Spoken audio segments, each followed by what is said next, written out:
Last week, we practiced matching scenarios to their appropriate equation or inequality. This week, we're going to practice solving these equations.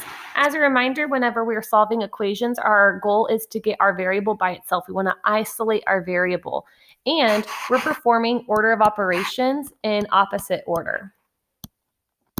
In other words, instead of doing parentheses, exponents, multiply, divide, add, subtract, we're actually working up.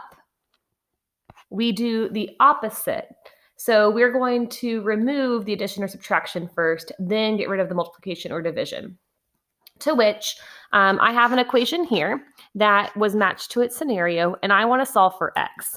You'll notice that right now there are numbers on both sides of the equal sign, and there are also variables on both sides of the equal sign. Well, I want to get numbers on one side and variables on the other. Technically, you can choose what you want to start with. I prefer to start with my variables. I think it just makes it easiest. And I'm going to get rid of the one that has less value. So on the left, I have negative 3.5x. On the right, I have positive 3.5x. So I'm going to be getting rid of this negative 3.5x.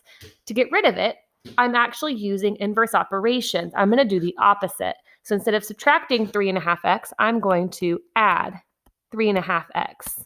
Well, if you think about a balance, we have to keep this equation balanced. If I add 3.5x to the left-hand side, I have to add 3.5x to the right-hand side. And as a reminder, you can only add x's to x's. On the left-hand side, negative 3.5x plus 3.5x, that equals 0. That's how I got it to go away. So now I have 50 on the left equals, there's still a 5 on the right, and then now 3.5x plus 3.5x is actually a positive 7x. Now that I've moved all of my variables over to the right-hand side, I want to move all of my numbers to the left-hand side. So next I want to get rid of this 5. You'll notice that there's no sign in front of it. That means it's positive. It's almost like it's being added on. So to get rid of it, the opposite would be to subtract 5. I'm going to subtract 5 from both sides of the equal sign. On the left, 50 minus 5 is 45. I'm going to bring down my equal sign. On the right, I'm left with 7x. You'll notice that now we have all of our numbers on one side of the equal sign, all of our variables on the other side of the equal sign. That's really good. Now that we've taken care of any addition or subtraction, we're ready to move up to multiplication or division. Again, our goal is to get x by itself. Right now, x is being multiplied by 7. So to get rid of that, the opposite would be to divide by 7. So I'm going to divide both sides of the equal sign by 7. Pulling up my calculator. So I want 45 divided by 7, and that gives me 6.43.